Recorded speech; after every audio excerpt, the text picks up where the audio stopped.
Hello friends, welcome back. आप सभी का अपने ही channel smart study class for you में बहुत बहुत स्वागत है। दोस्तों, आज फिर मैं आपके लिए इंग्लिश की एक नई स्टोरी लेकर हाजिर हुआ हूं, जिसके माध्यम से मैं आपको इंग्लिश पढ़ने के साथ साथ इंग्लिश के ग्रामर भी सिखाऊंगा।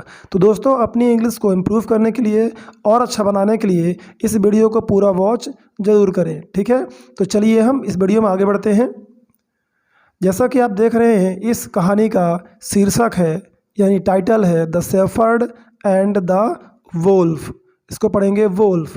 तो वोल्फ यानी होता है भेड़िया, शेफर्ड यानी गडरिया। तो ये कहानी गडरिया और भेड़िए के बारे में है, ठीक है। आइए इस कहानी में आगे बढ़ते हैं और जानते हैं कि इस कहानी में क्या होता है। तो देखिए, सबसे पहला जो सेंटेंस है जिसको मैं पहले रीड करूँगा, इसके बाद मैं आपको उसका मीनिंग पूरा समझाऊँगा, ठीक है। There lived a shepherd in a village. तो गाइस, यहाँ पर मैंने हिंदी और इंग्लिश को, जिसका मीनिंग मैंने आपको बता रखा है, उसको अलग अलग कलर में मैंने कर दिया है ताकि आपको समझने में और पढ़ने में कोई दिक्कत ना हो, ठीक है गाइस। तो इस वीडियो को बनाने में मैंने काफ़ी मेहनत की है। सो गाइस, आपसे अनुरोध है कि आप इस वीडियो को लाइक कर दें, अभी कर दें, क्योंकि बाद में आप स्टोरी में खो जाते हैं और आप लाइक करना भूल जाते हैं, ठीक है गाइस। तो आई होप दैट कि आप लाइक कर दिए होंगे। आइए हम आगे बढ़ते हैं। देयर लिव्ड यानी रहता था। कौन रहता था? अ शेफर्ड। अ मतलब होता है एक, शेफर्ड गडरिया, इन यानी में, ठीक है। विलेज यानी गांव। तो एक गांव में एक गडरिया रहता था, राइट। ये सिंपल पास्ट का सेंटेंस है, दे आर लिव्ड। गाइस, मैं आपको एडवांस में बता दूं, जो लोग पुराने वो जानते ही होंगे, जो लोग नए हैं वो जान लें कि ये कहानी जो होती है अक्सर सिंपल पास्ट टेंस में लिखी होती है, बट ऐसा नहीं है। कई बार आपको कुछ और टेंस पढ़ने को मिलते हैं, जैसे पास्ट परफेक्ट हो गया, प्रेजेंट टेंस हो गया, है ना, सिंपल प्रेजेंट टेंस तो मिलता है, बट मैक्सिमम देखा जाए तो सिंपल पास्ट टेंस ही प्रयोग में आता है। और सिंपल पास्ट का रूल क्या होता है? उसमें सब्जेक्ट के साथ वर्ब की सेकंड फॉर्म का प्रयोग करते हैं, जैसे लिव्ड, प्लेड, ठीक है, टोल्ड। इस तरह से आपको वर्ब मिलेंगी। तो आपको ये भी जानने को मिलेगा कि ये वर्ब का सेकंड फॉर्म है कि थर्ड फॉर्म है।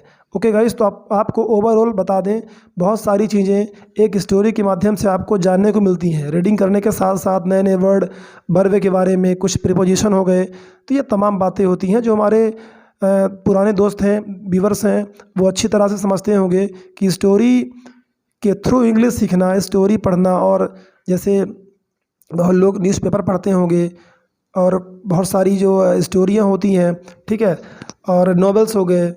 तो आपको मतलब ये है कि अगर इंग्लिश को इम्प्रूव करना है, बेहतर करना है और जल्दी करना है, तो आपको रीडिंग बहुत ज़्यादा करनी पड़ेगी, ठीक है। रीडिंग करना है, सुनना है, समझना है। तो ये इसका कॉन्सेप्ट है इंग्लिश सीखने का। चलिए आगे बढ़ते हैं, ठीक है। बहुत सारी बातें हो गई, अब हम फटाफट स्टोरी को हिंदी में ट्रांसलेट करते हैं, ठीक है। देखिए, ही हैड मैनी सीप। उसके पास कई भेड़ियाँ थीं, कई भेड़ी थी, ठीक है। हैड मतलब होता है पास में था, मैनी मतलब कई, तो उसके पास कई भेड़ थीं। He took them out every morning for grazing. वह हर सुबह, एवरी मॉर्निंग हर सुबह, टुक आउट मतलब बाहर निकालना, तो वो उनको बाहर निकालता था। टुक क्या है? टेक का सेकंड फॉर्म है, टेक, टुक, टेकन, ठीक है।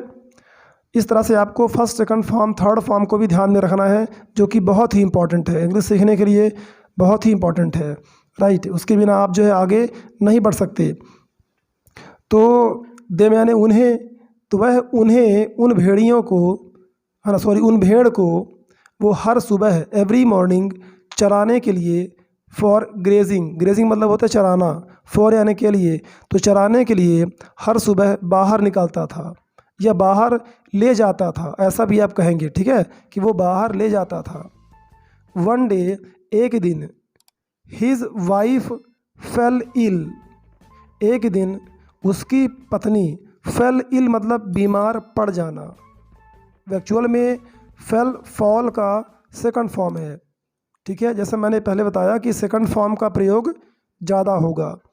तो फेल इल मतलब बीमार पड़ गई। तो एक दिन उसकी पत्नी बीमार पड़ गई, and he had to go to the city to purchase some medicines for his ailing wife and और ही हैड टू गो, उसे बाहर जाना पड़ा। हैड टू गो मतलब करना पड़ा या जाना पड़ा, तो उसे बाहर जाना पड़ा। कहाँ? सिटी, सिटी यानी शहर, जो उसकी पास की सिटी थी, द सिटी। किस लिए? टू परचेज यानी खरीदने के लिए, सम मेडिसिन्स कुछ दवाइयाँ, फॉर हिज एलिंग वाइफ अपनी बीमार पत्नी के लिए। फॉर यानी के लिए, ठीक है, हिज यानी अपनी, और एलिंग यानी बीमार, तो अपनी बीमार पत्नी के लिए उसे कुछ दवाइयाँ खरीदने के लिए बाजार जाना पड़ा। There will be no one to take care of the sheep. There will be no one, no one मतलब कोई नहीं, विल बी मतलब होगा, ठीक है। देयर का यहाँ कोई मीनिंग नहीं है, देयर सिर्फ सेंटेंस को बनाने के लिए प्रयोग किया गया है एज अ सब्जेक्ट। तो there will be no one यानी कोई नहीं होगा, टू टेक केयर ऑफ यानी ख्याल रखने वाला ना, टेक केयर ऑफ मतलब का ख्याल रखना, तो सीप का, किसका? भेड़ का, जो उसके पास भेड़ थी उनका ख्याल रखने वाला कोई नहीं होगा। He thought to himself, himself यानी खुद, वह स्वयं, थॉट यानी सोचा, राइट, ही यानी वह, तो वह खुद सोचा, ऐसा आपने मन में सोचा कि ठीक है उसकी भेड़ियों का ख्याल रखने वाला कोई नहीं होगा। फिर देन ही कॉल्ड, फिर उसने बुलाया, कॉल्ड यानी बुलाया, किसको बुलाया? His son and told him, अपने बेटे को बुलाया, एंड और टोल्ड हिम उसे बताया। उसका नाम था रामू, क्या नाम था? रामू। तो रामू को बुलाया और उसे टोल्ड किया यानी बताया, Ramu I am going to the city. I am क्या है? आई एम का शॉर्ट फॉर्म है, तो आई एम गोइंग मैं जा रहा हूँ। कहाँ जा रहा हूँ? टू द सिटी, तो मैं शहर जा रहा हूँ, सिटी जा रहा हूँ। टू परचेज सम मेडिसिन्स, कुछ दवाइयाँ खरीदने के लिए। फॉर योर मदर, तुम्हारी माँ के लिए, ठीक है, फॉर योर मदर, तुम्हारी माँ के लिए मैं कुछ दवाइयाँ खरीदने के लिए शहर जा रहा हूँ। Okay, it will take me 2 or 3 days, उसने बोला कि यह लेगा या लगेगा, ठीक है, मुझे बताया कि मुझे 2 या 3 दिन लगेगा। इट विल टेक मतलब कि यह लेगा, क्या लेगा? समय लेगा। जब आप कहना चाहते हैं कि इतना दिन लगेगा, इतना समय लेगा, तो आप कहते हैं इट विल टेक, है ना, मुझे, तो मुझे 2 अथवा 3 दिन लग जाएंगे। टू कम बैक यानी वापस आना, तो वापस आने में मुझे 2 से 3 दिन लग जाएंगे। सो यानी इसलिए take care of the sheep, इसलिए जो सीप हैं, द सीप जो भेड़ियाँ हैं, ठीक है, जो भेड़ है, सॉरी वोल्फानी भेड़िया होता है, सीप यानी भेड़ होता है, राइट। तो भेड़, जो उसकी भेड़ हैं उनका देखभाल करना, उसने बताया अपने बेटे रामू को कि इसलिए तुम जो भेड़ हैं उनका टेक केयर करना, उनका देखभाल करना। Save them from being attacked by tigers and wolves. Save them मतलब उन्हें बचाना, सेव यानी बचाना, सुरक्षित करना, और देम यानी उन्हें, तो उन्हें तुम बचाना। फ्रॉम यानी से, किससे? बीइंग अटैक हमला होने से, बीइंग यानी होता है होना, अटैक यानी हमला, तो बीइंग अटैक्ड हमला होने से उन्हें बचाना। किसके द्वारा? By the tigers and wolves, भेड़ियाँ और टाइगर्स, ठीक है, जो सिंह हैं उनके द्वारा अटैक होने से बचाना, ठीक है। There are many wild animals, there are मतलब हैं, देयर आर हैं, क्या हैं? मैनी वाइल्ड एनिमल्स, कई जंगली जानवर, मैनी कई, वाइल्ड यानी जंगली, एनिमल्स यानी जानवर। तो कई सारे जंगली जानवर हैं in the near by forest. Near by मतलब पास या करीब, फॉरेस्ट यानी जंगल, इन यानी में, तो पास वाले जंगल में कई सारे जंगली जानवर हैं। Okay, there might kill our sheep, sorry they might, they मतलब वे, दे मतलब वे, तो वे शायद हमारी सीप को, हमारी भेड़ को मार सकते हैं। ओके, जान से मार सकते हैं।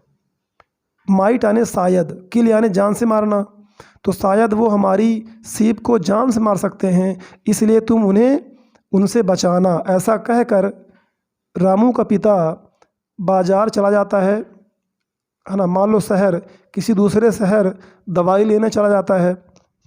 अब ये देखते हैं कि आखिर रामू किस तरह से उन अपनी भेड़ का वो ख्याल रख पाता है या नहीं रख पाता है। तो आइए हम समझते हैं कि अब आगे स्टोरी में क्या होगा। Ramu listened to his father's advice carefully. Ramu listened, इसको पढ़ेंगे लिसन्ड, इसमें टी साइलेंट है। Listened to his father's advice carefully, उसने अपने फादर की एडवाइस को यानी सलाह को ध्यानपूर्वक सुना। लिसन्ड यानी सुना। एंड द नेक्स्ट डे, और फिर अगले दिन, ही लेफ्ट, वह निकल गया। He left, leave, leave left, left क्या है उसका सेकंड फॉर्म है, राइट, लेफ्ट। लीव यानी होता है निकलना या छोड़ना, ठीक है, तो यहाँ अर्थ आ रहा है निकलने का। ही लेफ्ट, वह निकल गया। For the near by hill side, जो हिल साइड यानी होता है पहाड़ी तरफ, जो पहाड़ी तरफ था, पास की, नियर बाय जो पास की पहाड़ी थी, उधर साइड वो निकल गया, चला गया। With his flock of sheep, with यानी होता है के साथ, हिज यानी अपने। ओके, तो अपनी जो भेड़ थी उनके झुंड के साथ वो पास वाले हिल साइड की तरफ लेफ्ट हो गया, निकल गया। But Ramu was a mischievous boy, लेकिन, बट यानी लेकिन, Ramu was a mischievous boy, Ramu एक शरारती लड़का था। ओके, वॉज यानी था, ए यानी एक, तो रामू एक शरारती लड़का था, इसलिए वो शरारत तो करेगा ही। ओके, तो लेट्स सी दैट कि कौन सा शरारत वो करता है, आखिर ऐसी क्या बात है, right. He was feeling lonely, he was feeling यानी कि महसूस कर रहा था, ये पास्ट कंटिन्यूअस का टेंस है, ठीक है ना। फील कर रहा था, एहसास कर रहा था। लोनली मतलब अकेले या अकेलापन, तो उसे अकेलापन महसूस हो रहा था। So he wanted to have some fun, so यानी इसलिए, ही वॉन्टेड वह चाहता था कुछ मज़ा करना, कुछ फन करना चाहता था। ही स्टूड वह खड़ा हो गया। स्टूड क्या है, स्टैंड का सेकंड फॉर्म है, राइट, स्टैंड खड़े हो जाओ। ओके, स्टैंड यानी खड़े होना। स्टूड खड़ा हो गया। ही वह खड़ा हो गया। On a high rock, high मतलब ऊंचा, आ यानी एक ऊंचे रॉक, एक ऊंचे चट्टान पे वो खड़ा हो गया। ओके, ऑन यानी पर, ऑन यानी पर, तो एक वो ऊंचे हाई चट्टान पर खड़ा हो गया। एंड बिगेन साउटिंग, साउटिंग मतलब चिल्लाना, बिगेन मतलब शुरू कर देना, शुरू कर दिया, तो वह चिल्लाना शुरू कर दिया। वोल्फ, वोल्फ, हेल्प, हेल्प मतलब कि भेड़िया, भेड़िया आ गया, मेरी हेल्प करो, है ना, मदद करो, मदद करो, भेड़िया आ गया, भेड़िया आ गया। इस तरह से वो चिल्लाता है ज़ोर ज़ोर से, ठीक है, अपने मज़े के लिए, हाँ, मतलब झूठ बोलता है, राइट, ताकि लोग दौड़ के आए और उसका इस तरह से टाइम पास हो जाएगा और उसका अपना, उसके लिए मज़ा कहलाएगा, ठीक है, उसका एंजॉय हो जाएगा। लेकिन देखिए अंततः क्या होता है, उसका ये जो एंजॉय है, इसका जो झूठ बोलना है, उसके लिए बहुत महंगा साबित होता है। Okay, the villagers heard, villagers यानी ग्रामीण, ग्रामीणों ने सुना, गांव के निवासी को बोलते हैं विलेजर्स। तो ग्रामीणों ने सुना। Ramu crying for help, crying रोना, हेल्प के लिए, मदद के लिए रामू की जो रोने की आवाज़ थी, तो ग्रामीणों ने सुना। They ran towards the hill side to help the boy.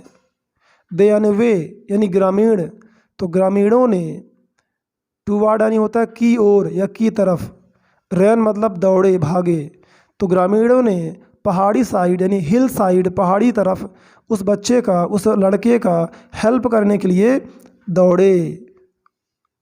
ठीक है। Carrying big sticks in their hands.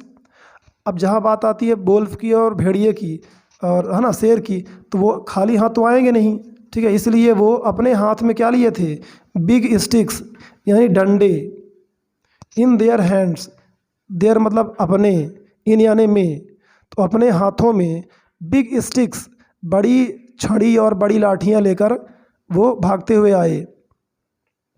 When they reached there, यहाँ पर देयर का मतलब होगा वहाँ, देयर मीन्स वहाँ।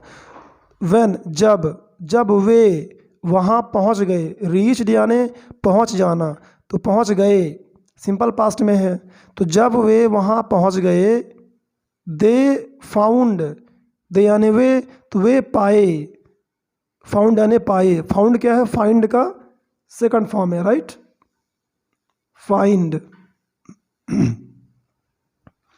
तो फाइंड यानी पाना होता है, फाउंड यानी पाया, तो वे क्या पाए? दैट कि देयर वॉज नो वोल्फ, वहाँ कोई भेड़िया नहीं था। नो यानी कोई नहीं, ओके, वॉज यानी था, तो वहाँ पर कोई भेड़िया नहीं था। द शीप वर ग्रेजिंग, बस जो भेड़ थी, जो शीप थी, भेड़ वहाँ चर रही थी। ओके, ग्रेजिंग मतलब चरना होता है, वर यानी था, थी, या है ना, थी होता है, थे होता है, तो वे चर रही थी। हैप्पली, खुशी खुशी, हैप्पली मतलब खुशी खुशी, आराम से वहाँ भेड़ियाँ, जो भेड़ थी, सॉरी बार बार भेड़िया आ जाता है, भेड़ होगा, सीप मतलब होता है भेड़, तो भेड़ वहाँ पर चढ़ रही थी। The shepherd boy was playing on a flute, जो गड़रिया लड़का था वो वहाँ पर बांसुरी बजा रहा था मज़े से बैठ के। प्लेइंग ऑन अ फ्लूट मतलब होता है बांसुरी बजाना, तो वो बांसुरी बजा रहा था, वॉज यानी था, राइट। इस तरह से आप मीनिंग निकालेंगे और बहुत ही आसान तरीके से आप सेंटेंस को 2, 3, 4 पार्ट में तोड़ते हुए अगर आप इस तरह समझेंगे तो गाइस आई होप दैट कि आपको कोई समस्या नहीं होगी और आप बहुत आसान तरीके से इंग्लिश को समझना सीख जाएंगे। ठीक है, उसका कैसे हिंदी निकालते हैं, कैसे समझते हैं। तो गाइस कितना भी बड़ा सेंटेंस हो, मुश्किल सेंटेंस हो, आप इस तरीके से, इस टेक्निक से आप जो है आसान तरीके से उसको समझ सकते हैं। आइए आगे बढ़ते हैं। Where is the wolf, where means कहाँ, वो पूछे कि वोल्फ कहाँ है, वो जो जंगली भेड़िया है ना, वो कहाँ है। The villagers asked the boy, ग्रामीणों ने उस लड़के से, द बॉय यानी उस लड़के से पूछा, आस्क्ड यानी पूछा। There is no wolf there, sorry here, यहाँ कोई भेड़िया नहीं है। ओके, नो वोल्फ हियर, यहाँ कोई भेड़िया नहीं है। आई वॉज जोकिंग, जोकिंग मतलब मजाक करना, जोक मजाक करना, तो मैं मजाक कर रहा था। वॉज जोकिंग पास्ट कंटिन्यूअस में है, ठीक है, वर्ब का आईएनजी फॉर्म है, तो कर रहा था, तो मैं तो मजाक कर रहा था। द बॉय सैड, उस लड़के ने कहा, एंड लॉफ्ड और हंसा, लॉफ यानी हंसा। ध्यान दीजिएगा गाइस, इसको हम पढ़ेंगे लॉफ, क्या पढ़ेंगे? लॉफ, लॉफ यानी हंसना होता है, लॉफ्ड यानी हंसा। ठीक है, तो ये आपको ध्यान देना है। The villagers became very angry and returned to their work in the village. तो जो ग्रामीण थे, विलेजर्स थे, ओके, ग्रामीण, बिकेम वेरी एंग्री, एंग्री मतलब नाराज, तो बहुत नाराज हो गए। And returned to their work in the village, और वो रिटर्न हो गए, यानी अपने वर्क, अपने काम में, ठीक है, अपने काम के लिए गांव में चले गए, वापस चले गए, ठीक है। चलिए नेक्स्ट डे, अगले दिन, the boy played the same trick, यानी अगले दिन उस लड़के ने, द बॉय, उस लड़के ने सेम चाल चली, प्ले सेम ट्रिक मतलब होता है कि वही चाल चलना, प्ले ट्रिक मतलब होता है चाल चलना, ठीक है। तो उसने वही चाल चली। The villagers again reached there to help the boy, तो वो ग्रामीण, अगेन मतलब पुनः, रीच्ड यानी पहुँचे, देयर मतलब वहाँ, तो वे ग्रामीण वहाँ पुनः पहुँच गए उस लड़के की हेल्प करने के लिए। बट व्हेन दे केम, लेकिन जब वे आए, व्हेन दे केम, जब वे आए, to know that the boy was lying, है ना। केम टू नो मतलब होता है जानना, राइट। जब उनको जानने में आया, यानी जब उनको जानने में ये बात आई, to know, came to know मतलब होता है जानने में आया या वो जाने। जब वो जाने कि दैट, कि वो लड़का, द बॉय वॉज लाइंग, झूठ बोल रहा था, दे फेल्ट हाईली एनॉयड, दे यानी वे, फेल्ट यानी महसूस किए, फेल्ट क्या है, फील का सेकंड फॉर्म है, ठीक है, फील, फेल्ट, फेल्ट, हाईली मतलब बहुत ज़्यादा, तो वे बहुत ज़्यादा नाराज हुए, एंड वेंट बैक, और वापस चले गए। वेंट क्या है, गो का सेकंड फॉर्म, गो, वेंट, गॉन, बैक यानी वापस, तो वो वापस चले गए, टू द विलेज, गांव की ओर, या अपने गांव को चले गए। तो यहाँ पर टू का मतलब आप को मान सकते हो कि टू द विलेज, गांव को चले गए। कर्सिंग द बॉय, उस लड़के को कोसते हुए, कर्सिंग, कर्स मतलब होता है कोसना या श्राप देना, तो उस लड़के को कोसते हुए, है ना, कि वो ऐसा है, हम लोगों का टाइम वेस्ट करता है ना, और भगवान करे इसके साथ ऐसा हो जाए, इस तरह की बातें जो हम करते हैं उसको बोलते हैं कोसना, तो कोसते हुए चले गए, right. I next, but on the third day, लेकिन ऑन द थर्ड डे, तीसरे दिन पर या तीसरे दिन, अ वोल्फ रियली केम देयर, एक भेड़िया, रियली मतलब सचमुच में, केम आया, देयर मतलब वहाँ, तो वहाँ एक भेड़िया सचमुच में आया। The boy got frightened, frightened इसमें क्या है कि GH साइलेंट है, राइट। फ्राइटेंड मतलब होता है डर गया, गॉट फ्राइटेंड, गेट क्या है, गॉट, सॉरी गॉट क्या है, गेट का सेकंड फॉर्म है, गेट, गॉट, गॉटन, ठीक है। तो वो लड़का डर गया, to see his red eyes, his यानी उसकी, हिज यानी उसकी, ओके। हिज मतलब अपना भी होता है और उसकी भी होता है, लेकिन सेंटेंस के हिसाब से आपको समझना पड़ता है, ठीक है। हम जब दूसरे की बात करेंगे तो उसकी होगा, उसकी, ठीक है। और जब बात करेंगे कि वह अपनी, तो वहाँ पर इसका मतलब अपना होगा, अपनी, कि वह अपना, या फिर उसकी, ऐसे। तो आपको सेंटेंस के हिसाब से ध्यान देना पड़ता है, ठीक है। तो to see his eyes, his red eyes, तो वह लड़का उसकी, सी यानी देखना होता है, तो उसकी लाल आँखें को देखकर, लाल आँखों को देखकर वो डर गया, got frightened. The wolf was huffing and growling, the wolf वो जो भेड़िया था, द वोल्फ वो भेड़िया, हफिंग और ग्राउलिंग कर रहा था। हफिंग मतलब होता है क्रोध करना, और ग्राउलिंग मतलब गरजना, तो वो क्रोध करते हुए गरज रहा था, तो वो लड़का बिल्कुल डर गया, ओके, उसकी क्रोध से, उसकी गर्जना से। He began moving towards the flock of sheep, he यानी वह यानी कौन, वो भेड़िया, वो भेड़िया, बिगेन मूविंग मतलब, बिगेन मतलब शुरू किया, मूविंग मतलब चलना, गति करना, तो वो गति करना शुरू कर दिया, towards the flock of sheep, तो जो भेड़ियाँ थी, ठीक है, जो उसकी भेड़ियाँ थी उसकी झुंड की तरफ, यानी जो भेड़ की झुंड था उसकी तरफ वो चलना शुरू कर दिया, ठीक है, मूव करना शुरू कर दिया। The boy lost his courage,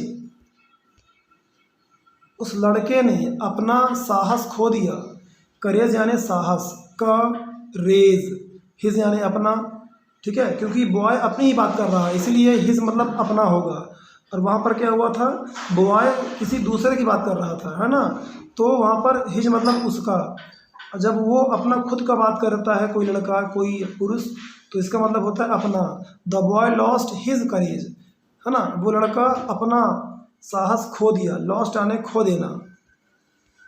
and began trembling with fear, और डर के मारे कांपने लगा, ओके, यानी डर से वो कांपने लगा, ठीक है, कांपना शुरू हो गया। ही साउटेड, और फिर वो चिल्लाया, ही यानी वह, ठीक है, साउटेड चिल्लाया, वोल्फ वोल्फ प्लीज़ हेल्प, मतलब भेड़िया आ गया, भेड़िया, है ना, कृपया मेरी मदद करें। लेकिन इस बार कोई नहीं आने वाला, आप जानते हैं, ठीक है, आप समझ गए होंगे कि इस बार जो है उसकी हेल्प करने के लिए कोई नहीं आने वाला। This time no one came to help him, तो इस टाइम, इस बार, दिस टाइम यानी इस बार, नो वन कोई नहीं, केम आया, हेल्प मदद करने के लिए, तो उसकी मदद करने के लिए इस बार कोई नहीं आया, क्योंकि सब जान चुके थे कि ये झूठा लड़का है, ये तो झूठी चाल चलता है, ठीक है। द विलेजर्स थॉट, ग्रामीणों ने सोचा, थॉट क्या है, थिंक का सेकंड फॉर्म है, ठीक है, थिंक, थॉट। तो गांव वालों ने सोचा दैट कि Ramu was up to his old tricks, कि रामू जो था वो अपनी पुरानी, हिज ओल्ड ट्रिक, अपनी पुराने चालें पर था, वॉज यानी था, वो अपनी पुरानी चालों पर था, ऐसा उनको लगा कि वो अपनी पुरानी चालें चल रहा है, इसलिए the Wolff killed many sheep of Ramu, वो भेड़िया, वो जंगली भेड़िया रामू की मैनी शीप यानी कई भेड़ियों को मार डाला, ठीक है। ऑफ यानी का होता है, ऑफ यानी का, तो रामू की, ऑफ यानी का, की, ठीक है, जब आप जिसका ज़्यादा सही अर्थ निकले आप निकाल सकते हैं। तो रामू की भेड़ियाँ, मैनी मतलब कई, तो रामू की कई भेड़ियों को उस वोल्फ ने, भेड़िए ने जान से मार दिया था। किल्ड यानी जान से मार देना, तो जान से मार दिया क्योंकि सिंपल पास्ट में है, सेकंड फॉर्म में है, तो जान से मार दिया, ठीक। Ramu return home weeping, return मतलब वापस हो जाना, तो रिटर्न हो गया, वापस हो गया अपने होम को, अपने घर को रोते हुए, ठीक है, तो रामू अपने घर को रोते हुए वापस चला गया। तो गाइस आई होप दैट कि आपने बहुत कुछ सीखा होगा गाइस, आपने स्टोरी एंजॉय किया होगा, कई सारे वर्ड और टेंस प्रीपोजिशन आपने सीखा होगा। तो गाइस एक बात और आपको बताना चाहूँगा कि यदि आप इस वीडियो का PDF पाना चाहते हैं कि ये आपको जो मैंने बनाया है इस तरह से, तो इसका PDF आपको मिल जाए, तो इस वीडियो के लिंक में दिया गया है, यानी डिस्क्रिप्शन में जो लिंक मिलेगा आपको, वहाँ से आप हमारा टेलीग्राम या व्हाट्सएप ग्रुप ज्वाइन कर सकते हैं, आपको वहाँ पर इसका PDF मिल जाएगा, और आप हमेशा के लिए इसको सेव कर लेंगे और इसका बार बार रिवीजन करके आप बहुत सारे नए शब्द सीख सकते हैं। तो गाइस चलिए इसी के साथ हम इस वीडियो को यहीं पर, दोस्तों ये वीडियो आपको कैसी लगी ये बताना बिल्कुल ना भूलें, और हाँ इस वीडियो को लाइक ज़रूर कर दें गाइस। यदि आप लाइक करेंगे और इस वीडियो को मैक्सिमम यानी ज़्यादा से ज़्यादा आप शेयर करेंगे तभी मैं इस तरह की वीडियो बनाऊंगा, क्योंकि देखिए इस तरह की वीडियो बनाने में काफ़ी मेहनत लगती है, ठीक है, जो मैं आपको ये वर्क करके देता हूँ इसमें काफ़ी समय लगता है। सो गाइस उम्मीद करता हूँ कि आप भी अपनी तरफ से कुछ हमारा सपोर्ट करें। तो गाइस आपका सपोर्ट इतना ही है कि आप लाइक करके और अपने ज़्यादा से ज़्यादा जो दोस्त यार हैं उनको शेयर कर दें। तो guys thanks for watching this video, हम फिर मिलेंगे इसी तरह की इंटरेस्टिंग